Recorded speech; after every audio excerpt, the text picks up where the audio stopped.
What's up guys, back here again with my Shadowrun series.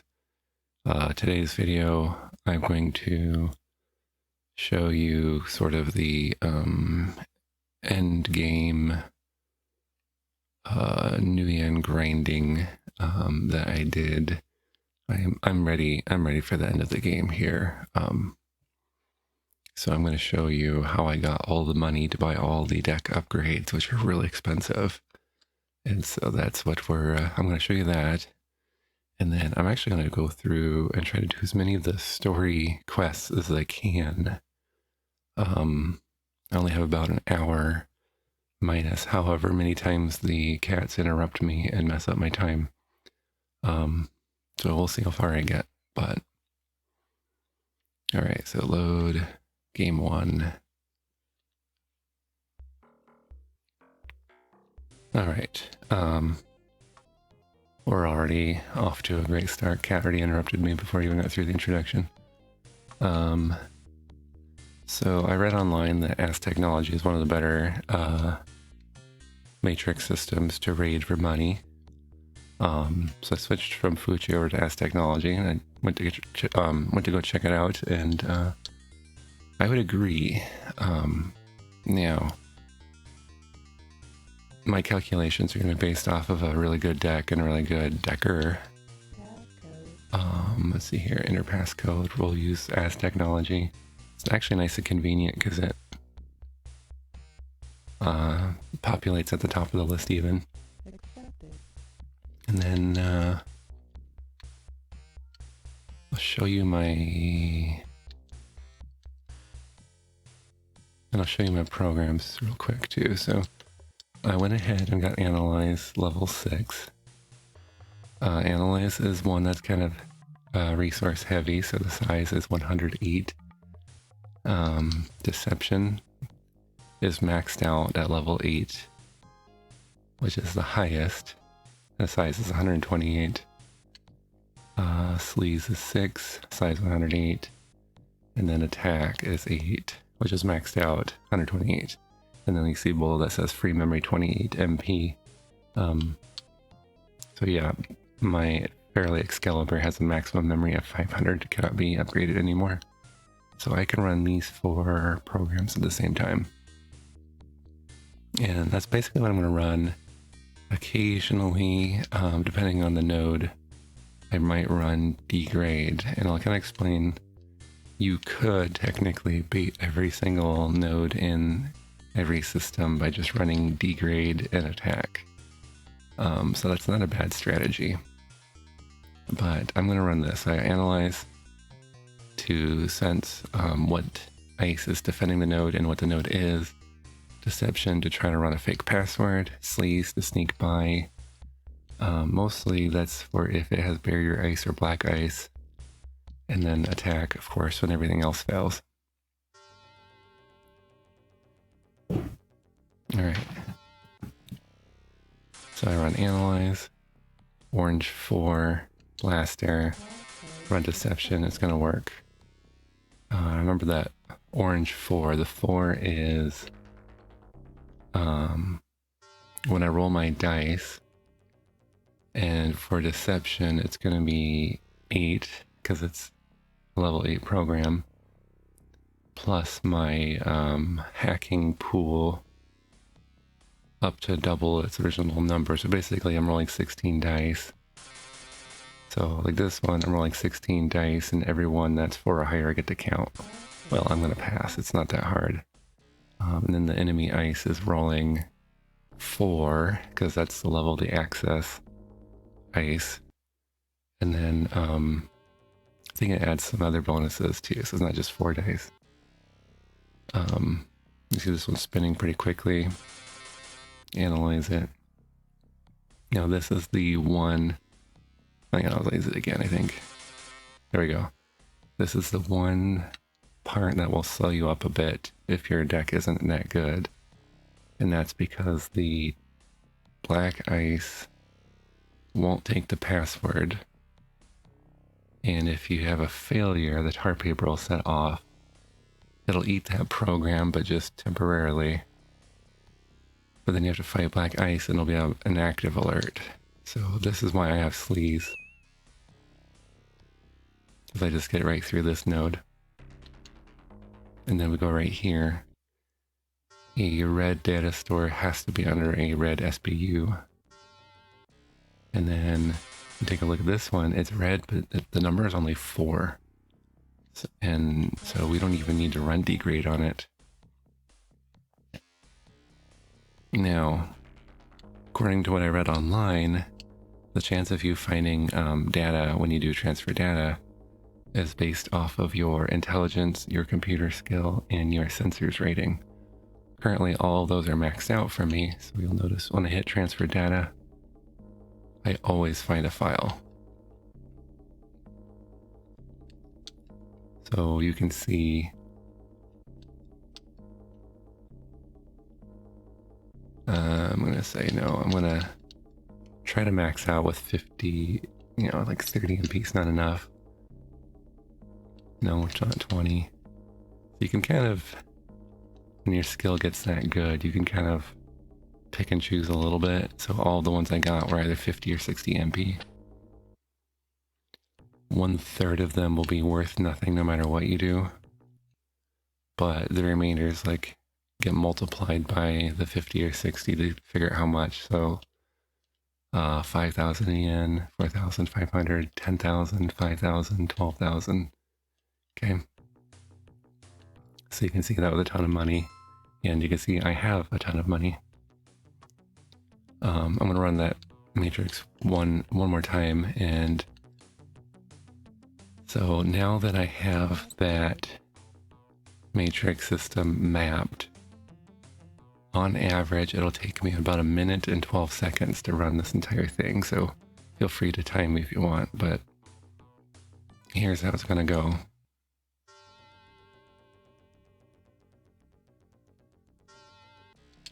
Deception, done.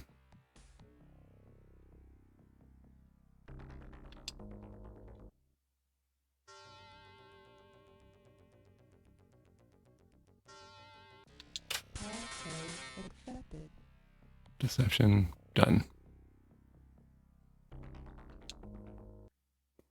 Remember, this is the one node that might slow you up a little bit, but I have sleaze 6, so I'm in.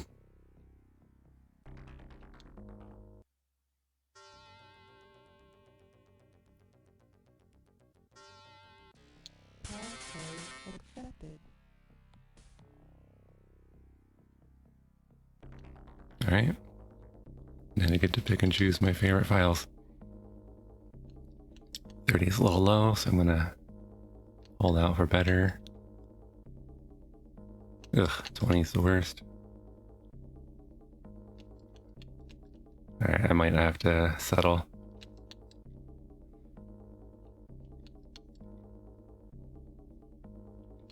Alright, also lost track of how many files I already have. Alright, that's good enough. You get the point. So that should have been about 1 minute, 12 seconds. And then you don't always get what you want, so that time was only 7,000 yen, but whatever. Anyway, so that's what you're going to be grinding on for money in the late game. When you want actual karma, you can go back to Caleb Brightmore and do his missions. Currently I've got Rihanna at computer 12 and firearms 10, which is more than enough. I've never needed to put more points in electronics past 8, so she's doing fine.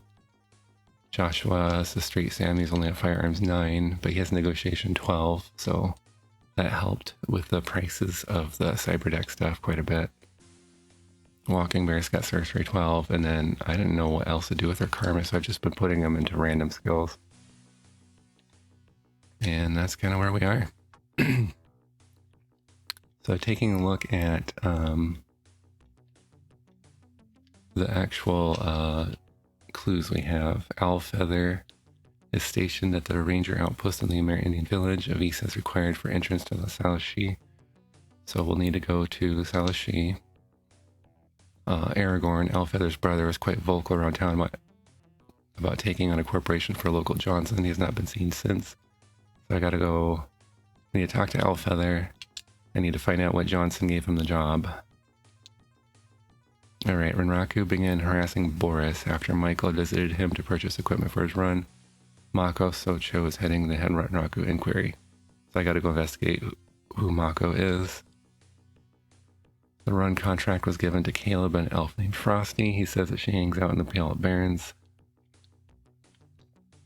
Okay. Those are the actual story clues I have. Now, you might notice I have about 14 more pages of clues. That's because I've been running Matrix missions. And you start picking up more of the storyline there. So, let's see, I think I've already read this one to you. There's a prototype cybernetic heart. Fushi Security prototype cybernetic heart will be on the 3rd floor. So I already know where it is, even though I don't know why I want it. Alright, we had a break-in. Perp was a lone male Amerindian. We have neutralized him and are holding him for questioning. We will detain him until he tells us what we want to know. That's Aragorn's brother. Alright, this is a different story quest. Due to the unfortunate nature of the recent security breach, we must give up this Eileen Two-Fist to Hollywood Correctional Facility. In the future, I suggest we cancel our contract with Lone Star Security and deal with problems like this ourselves. Alright, and then we got a bunch of stuff that kind of like spoils even the whole storyline. This is Renraku. We have removed Mako Socho as project leader of Operation Thawne. His failure in tracking the subjects has been noted. His replacement is on his way. I'll resume the search ASAP. So we gotta go find Mako, but he's already been replaced by someone else. Okay, confirmed. Frosty after Alicia have recovered the map and it's locked in my safe in the archaeology. All project files have been transferred to my personal system. Ito Agami's the new guy that took over. He has some sort of map we need. Okay, to Mako Socho. We have located Frosty, last seen leaving the Terraslar City Inn. She then headed for the Senserach. We lost track of her soon after. Okay, Ito Agami's the new Renraku guy. Joshua has become too involved in the project. The first team to bring me his head will receive a 50,000 yen bonus.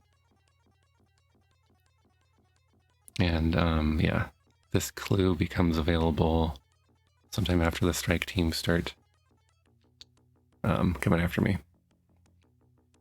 Frosty has unwittingly given us all assistance on the Alicia project. We have retrieved an ancient parchment. It appears to be a map of some kind. The map has been moved to the Renraku archaeology. So again, Renraku's got a map. And then these are these mysterious clues that you put together as you do the different Matrix runs. They together form a password that is Chernobyl for a side quest that I actually have never done before, so I'll probably do, but probably not this video. Okay, anyway, where do we want to go? Let's start with Pale Barrens, I think. Getting some graphical glitches, I wonder what that's about. I remember those being on original hardware though, so I'm not too worried. Okay, so this is where we remember that Terraslar City Gardens had 2 buildings. You enter the Terraslar Garden Apartments, you are greeted by elves carrying some machine guns. One of the elves points a weapon at your face. I don't think you have any business here, do you, chummer? Okay, so not that one still.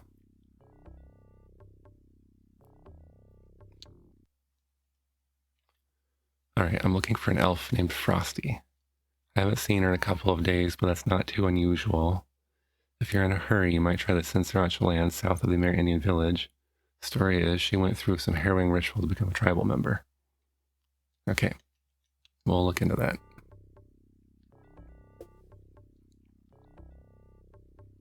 Alright, now, I want to go to South Shi, but I need a visa.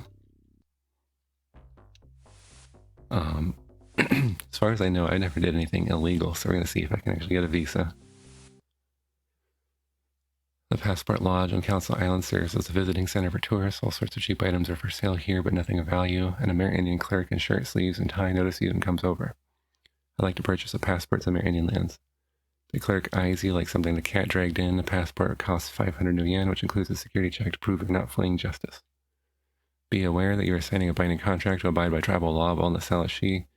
Any deviance from the tribal law will revoke all privileges. If you hand me your cred stick, I can give you the forms to fill out. Easy money, I'll pay. The forms are filled out and go through without a hitch. Remember, this passport is only good if you obey the tribal laws. Any slip-ups and you'll be escorted out and lost or apprised of your misconduct. That's true. All this time I've not done anything illegal. Which would be like targeting one of these guys and shooting them. Ugh. Okay, none of my guys took damage. My only thought was that maybe in a firefight with some thugs I might have accidentally killed a civilian. Alright, so we'll go ahead and call a taxi to the Salashi lands.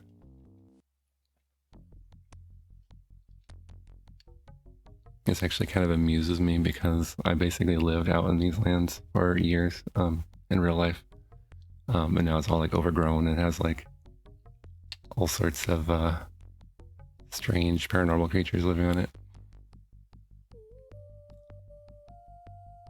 Alright, and it's pretty easy to get lost in the Salashi lands, but hopefully my memories are working.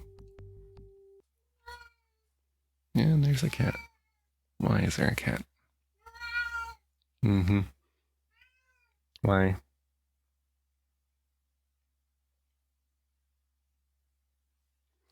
BRB.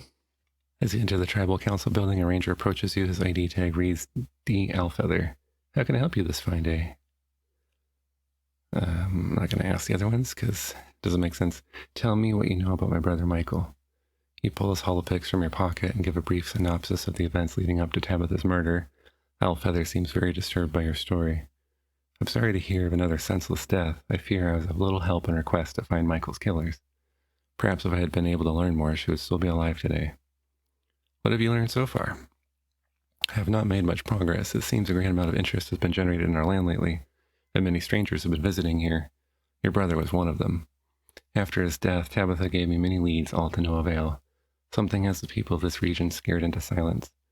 Perhaps we need the help of one who knows more. Yeah, like who? If you require his help, I must first ask for yours. If you are willing to perform a simple task, I'll give you the name of someone who may further help you. What is this simple task you want me to do? Ironically, my own brother Aragorn left our land 2 years ago and has never returned. We have not heard from him since he entered the sprawl to seek his fortune. Return Aragorn to me, and I will help you. Okay. And then we already know where he is, thanks to my snooping around the Matrix. He got caught by Mitsuhama. Ooh, these are like Wendigos. Big evil Sasquatches. And Walking Bear took a hit, so we're gonna have to stay at a hotel when we get back down. I think I need to go through this cave to get to the next part of the village I want to see.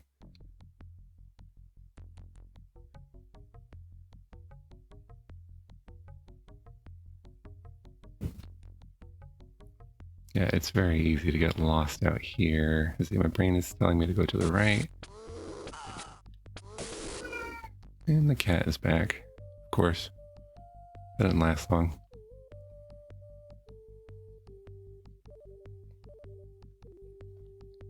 Okay, and let's see here. You enter a large, dim building of Amerindian design. A young shaman approaches warily. I'm sorry, but this medicine lodge is only open to the local tribes. I hate to be rude, but you'll have to leave. Oh, I was just in the neighborhood. Resigningly, you begin to turn, but a flurry of movement catches your eye. A younger Amerindian runs up to the shaman, but his wide eyes never leave your face. He is excitedly waving something in his hand and pointing to you with the other. Garg, he looks just like the one in this hollow. Hollow being short for a hollow pick. The shaman looks as if he wants to backhand the youth into the next age of magic. He manages to capture the wildly waving hollow. How's a cat? And takes a closer look. His anger slowly turns to surprise. Well, I do believe you are correct. He turns the hollow for you to see. A bust shot of Michael grins at you from the card. Emotion clogs your throat as you rip the hollow picks from his grasp. Where did you get this? Tell me now. There's a strange electricity in the air, and you realize you're about to become shaman toast. You quickly apologize for your outburst when the tension subsides. The shaman watches you for an eternity while he weighs infinite decisions. Follow me. He turns and walks deeper into the lodge. You end up in a small alcove with burning incense and candles. A large figure lies still on a small bed. Do you know this man? The huge Amerindian lying here is so cybered you can barely see the rise and fall of the shallow breathing. Tattered metal, tangled wires, and exposed circuits litter his damaged body. You instantly recognize him as your brother's best friend. Stark, can you hear me? How did he get here? Why don't you do something to heal him? One of our tribe members found him in the wilderness like this. As you may see, there are a few bite marks on him, but the creatures of the forest prefer meat over metal. This is also how our magic works. We can only heal the flesh. He is beyond our help. Our magics have been able to keep him alive this long, but he dies a little more with each setting of the sun. We are quite isolated here, and to move him without technical assistance would surely kill him. If you could fetch help, he may yet live. Otherwise, he will join his ancestors here in this lodge among his brothers. Alright, and then I need to actually backtrack all the way back out of here. I just got curious about what is up here. Yeah, a bunch of nothing. Okay, so I'm going to have to backtrack back to the highway and call a taxi to get home. But I got 2 kind of quest things done there.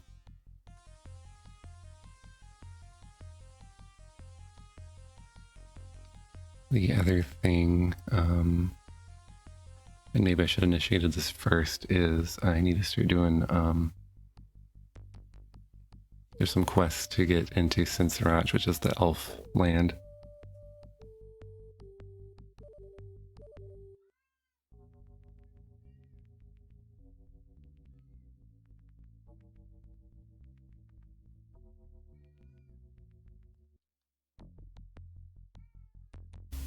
Oh, these are hellhounds.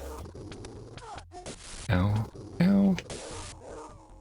Oh, I definitely wish I had gotten the quest first, because one of the quests is to get this cat to stop meowing at me. But no, the you have to get a hellhound pelt at some point, but since my character doesn't know that, I can't do it yet. Okay. Poor walking bear's about to pass out.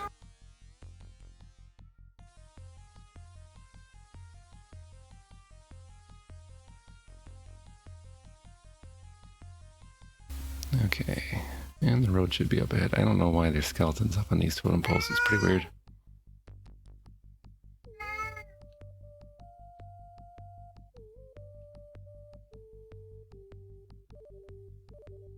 Here we are.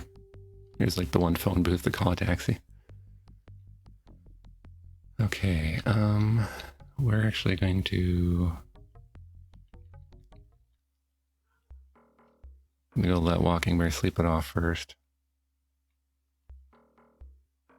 I don't know why I always go to this hotel. What? Okay, maybe the AI should not be in charge of mages. Just like healed me for no reason. Alright, before I do anything else, I think we're gonna fly down to Sinsarat. I don't know if I'm saying that right. Oh. I'm not even sure if she was getting punched, but she was using a spell that would actually make her tired. There. A full-powered flame bolt. So the AI is pretty bad at using mages, so sometimes it's best if you just use them, but fully powered firebolt will actually cause drain on her. Okay. I'm gonna call Sharky and make her give me a ride down to Sinsarat. Okay, hotshot, I'll meet you there in 10. So this, oh my goodness, this place is dangerous. Okay.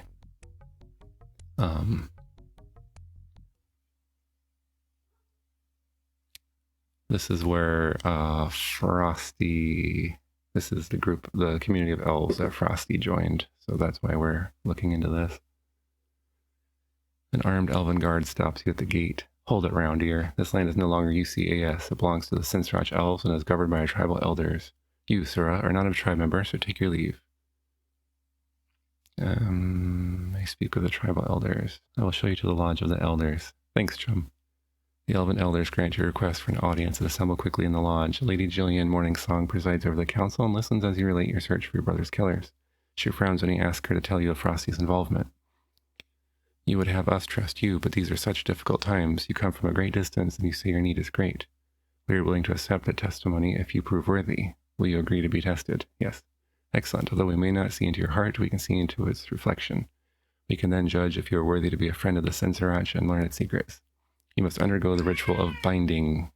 This ritual has 3 parts. If you complete them all, you will have proven yourself to us, and you will become a member of our tribe. Only then can we tell you what you wish to know. First is the trial of friendship. Take this bundle to the Mere Indian village. Deliver it into the hands of a Red Buffalo woman. Thus will you prove your friendship. The guard shows you back to the front gate. If you wish, I could call one of our cops off patrol to follow you back to the highway. It'll cost 1,000 nuyen though. So, do you need a lift? Yes.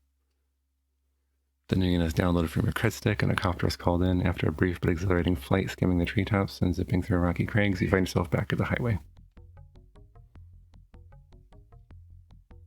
Alright, we are...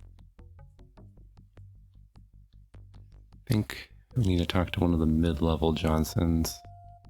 I mean, technically I know where Aragorn is, but... Alright, hopefully that lasts a little bit longer. I honestly think my cat is just so dumb he forgets that he's already been fed. No offense. I love this cat. He's a sweetie, but I already fed him. Alright, I think we've had this one before. The shadowy image of a watcher, phantasmal, magical messenger materializes in front of you. Come quickly, my master needs help. Take me to him, I'll help. Watcher leads you through some side streets. He points ahead and you see an old man being brutally beaten by a group of I-5ers. The I-5ers see you and scatter immediately. The mage addresses you. Thank you for your help. This, I'm afraid, is all I can offer in return. He hands you 200 nuyen. Sometimes he escapes without giving you a reward, and the gang members just fight you instead. Yeah. Alright. So we're going to talk to Julius Struther.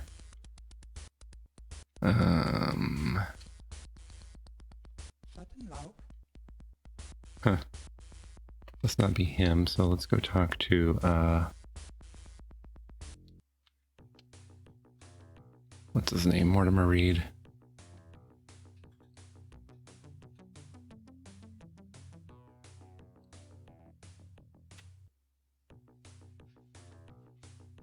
So I haven't talked too much about those mid-level Johnsons. I always skip them. They do corporation runs, but they're like 500 nuyen. And if you're ready to do a corporation run, just do Renraku and get 4,000 nuyen. They do courier runs that go through from like multiple locations. But they barely even pay themselves off when you pay for the taxi cab. And remember, the Orc armband's 2,000 nuyen, so you have to have saved up 2,000 nuyen to get the free taxi ride before these long-distance courier runs are even worth it. Alright. Need some questions answered. Ever heard of Aragorn? Ha ha ha. Oh, sorry about that. Let's see. Last I heard, he fragged a solo run against Mitsuhama. The corpse suits think he knows something, so they're holding him pending an interrogation. Heh. Do you know anyone by the name Mako Sacho?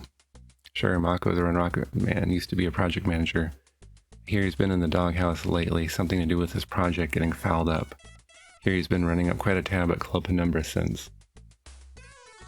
Alright, so remind me not to work for this guy, because he'll give me up in a heartbeat. Let's see, and we are in Penumbra. I think, is this Mitsuhama or is this Fuchi? I always forget. That's Fuchi.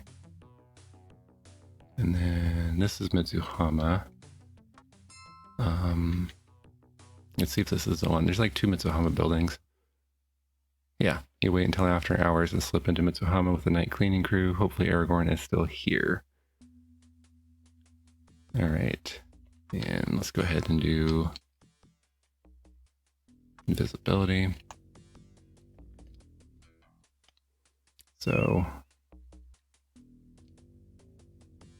One thing I don't think I've pointed out yet is even though technically a walking bear is the one I'm controlling, if she walks into a door and I have her use her electronic skill, it still works for some reason. So like here. And she doesn't really have an electronic skill, so for whatever reason, it's using Rihanna's electronic skill, which I think is great. Just takes the highest electronic skill out of your team. So they don't have to be the active player as far as I can tell. Alright, security console told me 5th floor.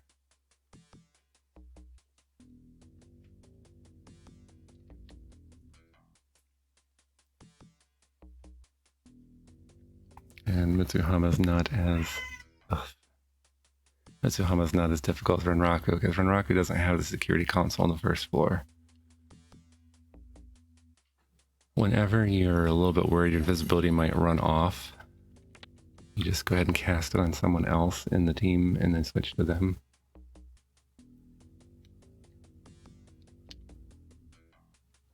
So, it's been a while. And the guard heard that noise of me casting it. In the tabletop game, spells, yeah, see, Walking Bear's spell fell, like, ran off. Spells had a, didn't have, like, a set duration. They just had spells that you could sustain. And then if you were sustaining a spell, you had penalties to other, tasks. Oh, okay, my spell wore off. Walking into the room, you startle Aragorn to his feet. His eyes search the room frenetically, that's a funny word, for an escape before focusing on you. His brow furrows in puzzlement as he realizes you aren't his tormentors. I'm gonna get you out of here, chum. Aragorn's puzzlement turns instantly to anger. I don't need your help, foreigner. And with that, Aragorn runs from the room with adrenalized speed. Okay, alright. The one reason you want to keep your teammates close is in case your spells wear off, you can get them refreshed. Anyway, what I was going to say is you can actually sustain as many spells as you want for as long as you want in Shadowrun, but each one you have sustained gives you a penalty to all the other things that you do. That's normally how Shadowrun works, at least the 2nd edition. The answer to that is there are things called spell locks. So you would cast the spell into a spell lock. It's very expensive. And then the spell basically becomes permanent, so you can actually have a spell lock for invisibility that's permanent. You could be you're invisible whenever you feel like it, basically. Alright, we're gonna kind of multitask. So I don't know if you noticed, there's about 3 different story threads. There's investigating David Alfeather's line. There's the Renraku line, and then there's the I was gonna say Misty, the Frosty line. Alright, Club Penumbra. Oops. Sorry, I skipped through there. So we walk into Club Penumbra and there's Mako. I think he was like drinking or something. As you approach, Mako slowly glances up at you with distaste. Suddenly his eyes widen in horror, just as suddenly you realize he's now looking behind you. Screaming lead explodes from the front of the club. You hear Mako cry out in pain as he dives for the floor. You turn to face a Renraku strike team, looking like they're gunning for Mako as much as you. So Mako is screwed up so much that his own company's going to take him out.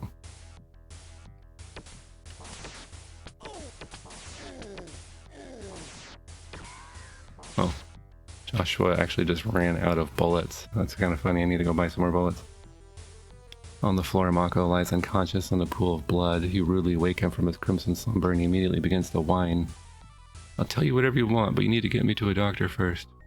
Get me patched and I'll tell you everything. I'm just a company man. I follow orders, that's all. Talk now and bleed later, Fragger. I want to know what happened to my brother. Mako winces at your onslaught. My orders were to track the runners and report on their activities. My team lost them in the forest just before they were killed. Renraku had nothing to do with their deaths. We wanted him alive. What can you tell me about Caleb Brightmore? Mr. Johnson of your brother's team was an elf named Caleb Brightmore, but I'm sure he's taking orders from another. He deals exclusively with big-time Shadowrunning talent. He hangs out at Icarus Descending. If you want answers about your brother, go to him. Why is Renraku involved? I was the project director for Operation Thawne, searching the caves and forests for clues to some sort of tomb. Before you ask, I don't know what Thawne means.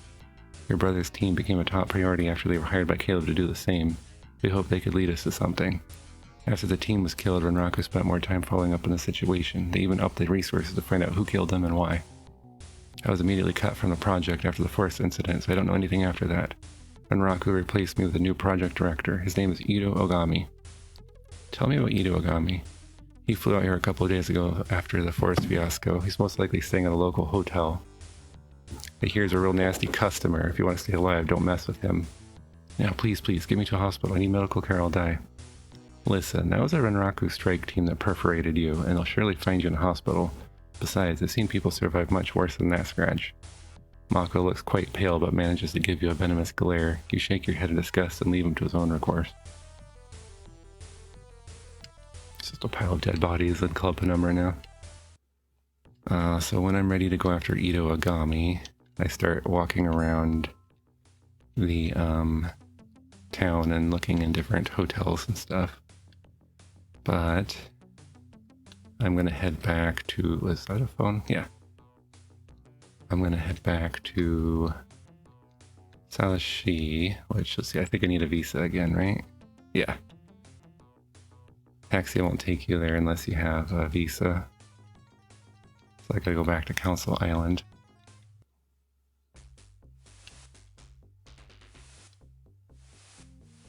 I could just have Sharky fly me in.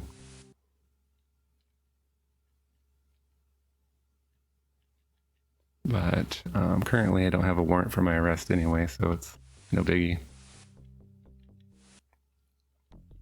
Okay, now 2 objectives. One is to talk to David Alfeather again, and the other is to go to the second part of the village where Red Buffalo Woman is, because that's the quest from the Sinsaruch. Oh, actually, I think she's in the same one. Let me see. Is this her? Yeah, okay. A lone Amerindian woman is knitting here. She looks up at you and introduces herself as Red Buffalo Woman. Thank you, elf friend. Please deliver my gift to Lady Jillian. Good luck on your journey. Alright. So yeah, that took care of Red Buffalo Woman. And then we talked to David Alfeather. Still no luck, eh? Well, I must insist you keep searching. I just know that Aragorn is alive and in need of help. What? I freed your ungrateful brother. The station doors swing wide, and Aragorn swaggers through, head held high. He speaks with arrogant dignity. I have returned, brother. The evil stain of Seattle is no match for me. His last few words quaver in his throat as he recognizes you. Alfeather quickly clasps Aragorn in a huge embrace, winking knowingly at you over his brother's shoulder. Brother, welcome back to our land. Make yourself comfortable in the back so I can finish biz here. Aragorn strolls to the back rooms, pausing long enough to give you a warning glare over his shoulder. You must forgive him. He is much too proud to admit defeat. I, however, am grateful for his return. The best man to aid you is my honored elder, Spirit Eyes. He is wise in the ways of things unseen. Go to the medicine lodge and talk to the shaman there. Tell him you wish to speak with our most wise one. Farewell, Joshua, and Godspeed on your quest. Thanks for the info, chum. Sure thing. You just keep your nose in these lands clean. Yeah, actually, mentally I mixed up. Thought it was the Sinsaruch elves that needed the weird items, but it's actually... Oh, I forgot I still don't have any bullets for Joshua. Actually I have a quick fix for that, which is...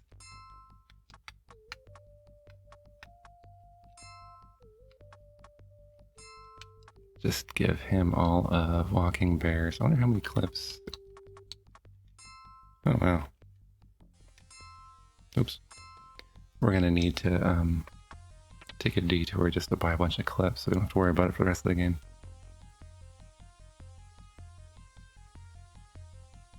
Okay. So, actually, let's go do that real quick. I think the price here is fine.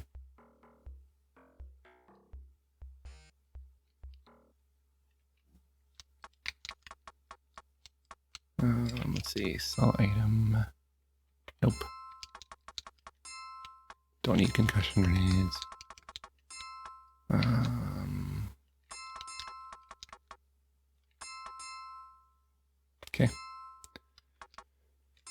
clips. Oh, this is slow and annoying. This could definitely use a interface upgrade. I think you can hold 20 clips, so... Oh, no. I don't know how many that was, but it wasn't that much.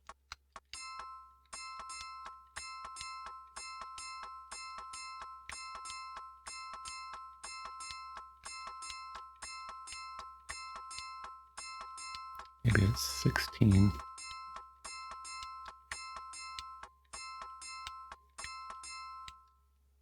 Alright. That takes care of that. Why has Walking Bear got a weaker spell on? Telling you. I think Mage Joshua might be one of the best, just so you don't have to deal with the AI. Although I could manually be controlling Walking Bear myself. Alright, let's see, we gotta go to Council Island.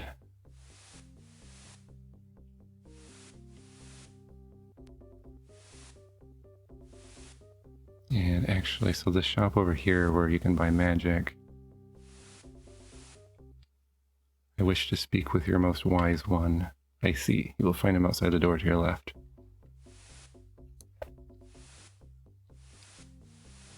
Oh, there he is. You come upon an ancient Amerindian sitting cross-legged near an open fire pit. Your breath catches in your throat as his eyes slide open and he turns to face you. His eyes are bottomless black pits that seem to hold the knowledge of centuries, the deep sadness of racial injustices, and a wealth of human compassion. This is Spirit Eyes. Welcome, stranger. Sit and let me look at you. You carry a heavy burden and travel in a strange land. Enemies surround you and you seek help. Is that not true? I hear you can help me find my brother's killer. I can and will help you, for your quest is noble to the spirit. We must seek the identity of your foe, for to know your opponent is half the battle. What, is this G.I. Joe or something? However, I will need you to assist me in acquiring this information. In order to learn the name of your enemy, I must perform a complex ritual. I will need 3 key ingredients, and the task I ask of you is to gather them. What must I gather for your ritual? First, I must have the horn of a gargoyle removed by your own hand. Heed my warning, gargoyles are extremely tough and rarely attack alone. When you acquire this, return and I will tell you more. They're not really that tough, but okay.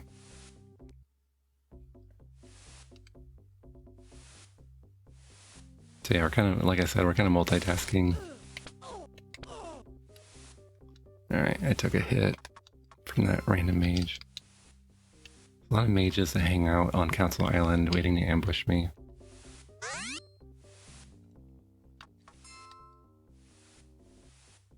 Let's see. Actually, I'm thinking about just controlling Walking Bear myself, because the AI for the mages are just not good, and the other 2 guys just need to shoot. Okay. We're gonna fly down to Sensorach to get the next part of that mission. So, Sharky... Sensorach, 5,000 yen... Alright. May speak with the tribal elders. The elders assemble and Lady Jillian steps forward. You present Lady Jillian with Red Buffalo Woman's return offering. Thank you, Joshua. With the delivery of this package, you have completed the first test of the ritual. Next is the trial of fellowship. Long has Eileen Two-Fist been away from us. She left 2 years ago to seek her fortune in the sprawl, but no one has seen her since. Return Eileen to us. By this, you will prove your fellowship. Alright, I'll take a helicopter ride back up. And there's the phone. Okay. I'm running a little short on time here, but I think what we can do is go try to find a gargoyle. And to make it only somewhat fun and productive, we can get a ghoul job from Gunderson. Looking for information. Okay, I was wondering if he knew anything about Eileen Two-Fist, but he doesn't seem to. 75 nuyen per ghoul. So if you have a decent negotiation in the early game, 75 nuyen times 20, that's a good source of money in the early game, but it does make your one-time runners leave afterwards. So that's the main reason I didn't do it.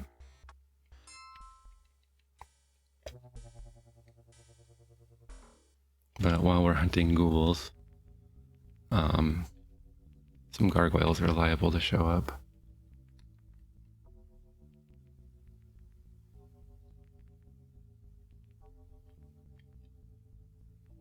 I am also curious, so I did put in a ROM patch. It's supposed to patch the melee combat glitch, which Joshua should be triggering with his current stats.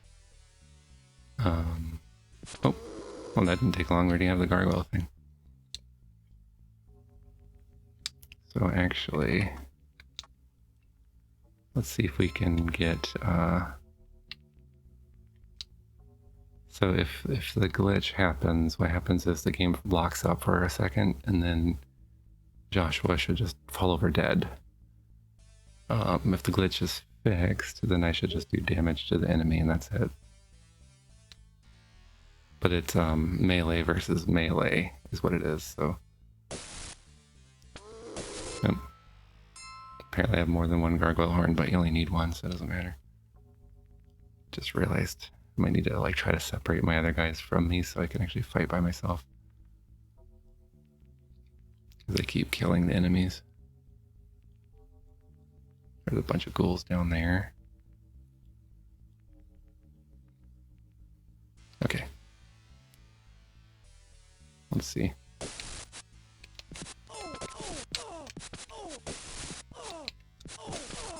Okay. So the glitch is fixed, I guess.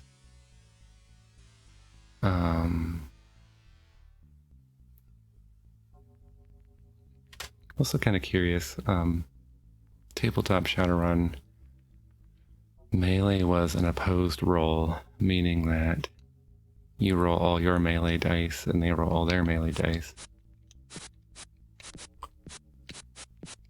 Huh. Okay. Yeah, seems like it's fixed. I don't know that this is very strong, though. There's people saying that melee is really strong. But, hold on. Oh, well, I only have melee 3, that's why I'm not doing very much damage. Yeah, so I suppose if my melee was high, I'd be doing a lot more damage. Anyway, we already got the gargoyle horn, so... let's get out of there. Ooh. Okay, we got enough gargoyles.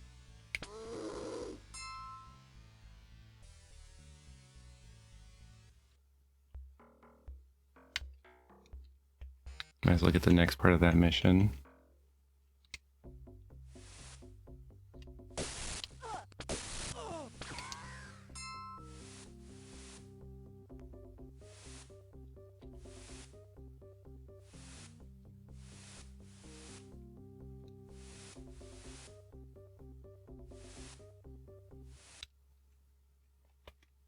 Alright.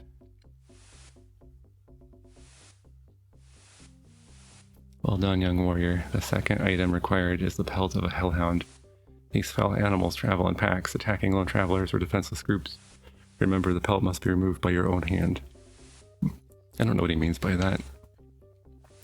You just need to kill a hellhound and a pelt appears in the ground. Alright, and I'm out of time for today, so like I suspected, it's going to take 2 videos to get through the story. So in our... oh, that mage I killed must have dropped some fetishes. 2 uses. So in terms of the 3 sort of strands... oh, hold on, there's one more thing I should probably do real quick too. This doesn't take long. But, so I gotta go track down Ito Agami. Go kill him. get his password so I can hack into his computer system.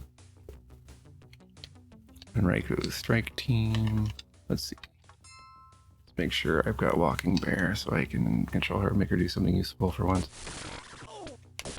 Yeah, so she just disintegrated 3 guys with her firebolt.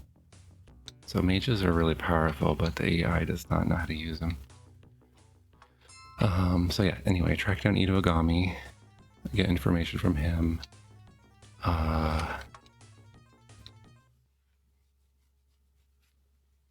My brain went blank. I need to get a Hellhound pelt.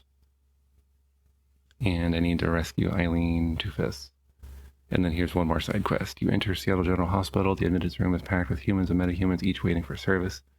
A woman with the name Dr. Haversheen stitched on her smock is filling out forms behind the desk. I found Stark, but he's in real bad shape. Stark? Alive? Where is he? What's happened to him? You quickly explain how he is barely alive in the wilderness and why you couldn't move him. She grabs her medical bag and commandeers a crash wagon. Within the hour, you have Stark at the hospital. I'll be in the waiting room when you're finished. After a long examination, Ivana wants to meet with you. We have him on life support, but he was in such bad shape for so long it's taken a deadly toll. Stark's heart is failing rapidly. Preliminary tests show that, because of his heavily cybered body, a transplanted heart has very little chance of success. But there's still hope. Hope in the form of your abilities as a Shadowrunner.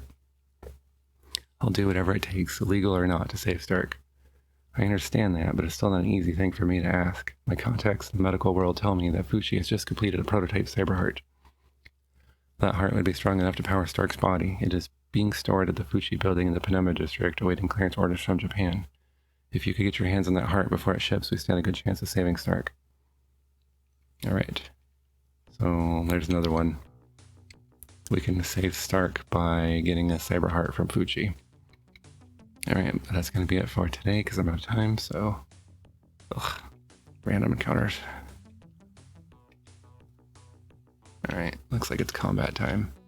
I don't know why I keep switching to Joshua. Just stay on Walking Bear. Poof. Literally just turn them to dust. Okay.